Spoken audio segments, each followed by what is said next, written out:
ইয়ালামুনা যাহিরাম মিনাল হায়াতিদ দুনিয়া ওয়া হুম আনিল আখিরাতি হুম গাফিলুন।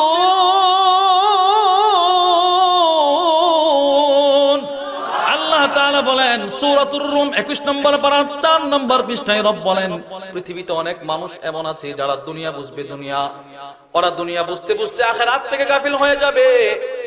ওই রকম একটা লোক হচ্ছে সেই যে আল্লাহর রাসূল তারে বলছে, তুমি এই একটা খেজুর গাছ দিয়ে দাও, জান্নাতের একটা খেজুর গাছের মালিক তোমারে বানায় দিব। আর জান্নাতের এক একটা গাছ কত বড় হবে জানেন?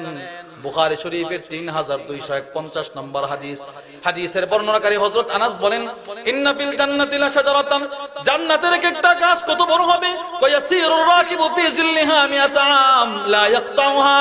তো জান্নাতের এক একটা গাছের ছায়ায় যদি জান্নাতি একটা ঘোড়া দিয়ে 100 বছর দৌড়ানো হয়, তারপরেও গাছের ছায়া শেষ হবে না।